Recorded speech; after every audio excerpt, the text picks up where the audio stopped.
T அலைவு காலம் கொண்ட ஒரு தனி ஊசலுக்கு சிம்பிள் பண்ணலாம். இயக்க ஆற்றலின் KE மாறுபாடு நேரத்துடன் எவ்வாறு குறிப்பிடப்படுகிறது? நீட் 2026 கேட்கப்பட்ட வினா. அதாவது 4 வரைபடங்கள் கொடுத்திருக்கு. எது சரியான வரைபடமா இருக்கும் அப்படின்னு நம்ம கண்டுபிடிக்கணும். T அளவு காலம் கொண்ட ஒரு தனி ஊசலுக்கு இயக்க ஆற்றலின் மாறுபாடு நேரத்தோட, அதாவது இயக்க ஆற்றலுக்கும் நேரத்துக்கும் இடையே உள்ள மாறுபாடை நம்ம கீழ்கண்ட எந்த வரைபடங்கள் சரியானதாக இருக்கும் அப்படின்னு பார்க்கணும். இதில் என்னன்னா, இயக்க ஆற்றல் சூத்திரத்தை பொறுத்த வரைக்கும் தனி ஊசல் திசை என்னது உங்களுக்கு E = A ஒமேகா காஸ் ஒமேகாடின்னு வரும். ஏன்னா X A சினமேட்டிக் அது காலத்தை பொறுத்த வைக்கல் எடுத்தோம்னா E = A ஒமேகா காஸ் ஒமேகாடின்னு வரும்.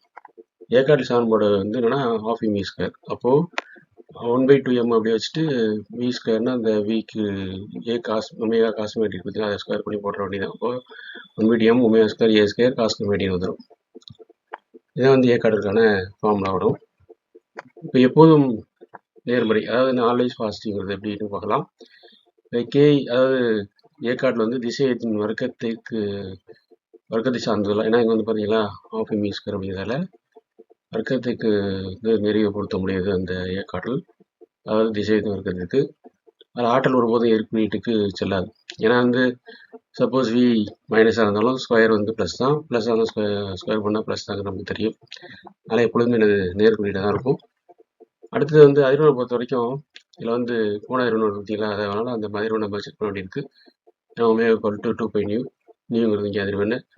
அதாவது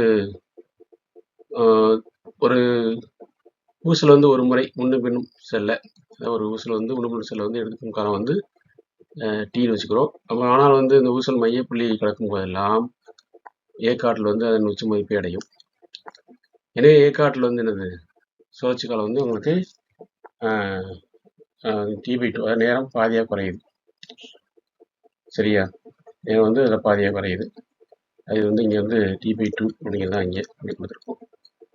மற்றும் அதிர்வெண் இந்த ஊசலை விட 2 மடங்கு அதிகமாக இருக்கும்.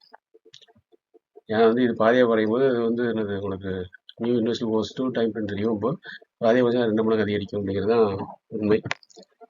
வரைபடத்தை பொறுத்த வரைக்கும் உங்களுக்கு அலைவடத்தில் இருக்கும், ஆனால் அடிமட்ட கோட்டிற்கு கீழே செல்லாது. ஏன்னா நெகட்டிவாக இருக்காது அப்படிங்கிறது நமக்கு ஏற்கனவே பார்த்துட்டோம். அலைவு காலத்தை விட குறுகிய சுழற்சி கொண்டிருக்கும் அப்படிங்கிறது தான். இப்போ எந்த வரைபடம் சரியானதாக இருக்கும் அப்படின்னு பார்க்கலாம். இயக்கால் கே நேரத்தில் காஸ் ஸ்கொயர் ஒமேகா அல்லது சைன் ஸ்கொயர் ஒமேகாவாக மாறுபடுது அப்படிங்கிறது தெரியும். அப்போ எந்த வரைபடம்னா உங்களுக்கு அந்த எரிவிற்பாய் திசை, அப்போ 0 ஆரம்பித்து நேர்பெருமம், அதே மாதிரி 0 வருது, மறுபடியும் நேர்பெருமம், மறுபடியும் 0 வருது, மாறி மாறி வருது. அப்போ இதில் கொடுத்துருக்க என்னன்னா சரியான விடை ஆப்ஷன் சி தான் சரியான விடை. நன்றி.